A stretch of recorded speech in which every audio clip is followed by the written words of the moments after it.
कुठे आहेत? हा ठीक आहे ठीक आहे.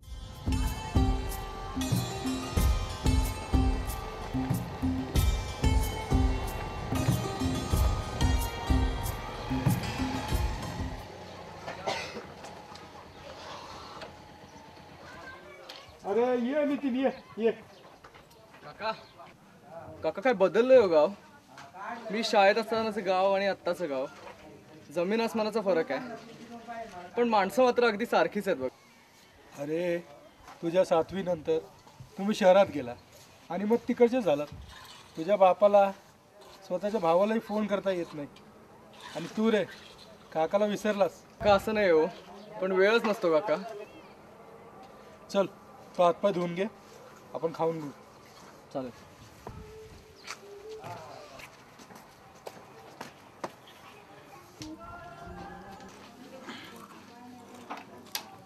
काका राजू कुठं असतो? राजू असतो शहरात, काहीतरी धंदा करतो म्हणे. आणि आपला तो मध्या मध्ये आहे गावातच, संतोषी आहे. आणि हो ती तुझ्या बालपणीची मैत्रीण, काय नाव तिचं, सुलभा, ती पण आहे इथंच.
सुलभा?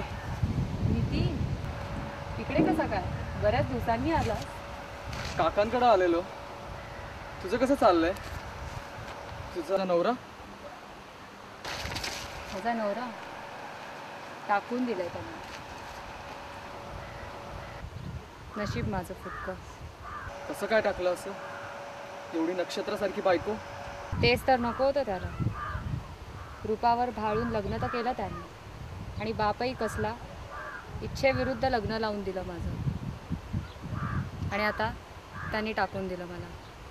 मी काही करू शकतो का? तू राहू देत. बाकी तू बोल, तुझं कसं चाललंय?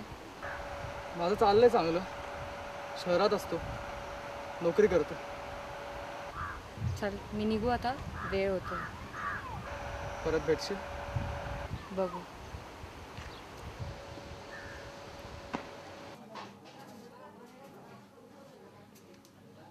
अरे नितीन ये इकडे. हे काय काका? कशी वाटली मुलगी? स्थळ अगदी उत्तम आहे. मुलगी तुला चालून आली आहे. पण काका आत्ता अरे घोड्या, लग्नाचं वय झालंय तुझं. पुढच्या आठवड्यात वेळ आहे का तुला? बघण्याचा कार्यक्रम उरकून टाकू. चालेल काका, तुम्ही म्हणाल तसं. तुझ्या घरीही सांगतो आणि त्या मुलीच्या घरीही सांगतो. कशी वाटली मुलगी? स्थळ अगदी उत्तम आहे. मुलगी तुला चालून आली आहे. का रे, कुठे झालास? काका ऑफिसमधनं कॉल होता, अर्जंट जायला पाहिजे. पण असं अचानक? जायलाच पाहिजे काका, महत्वाचं काम आहे. ठीक आहे. काका हा, नमस्कार. लवकर ये बरं. हा, चल.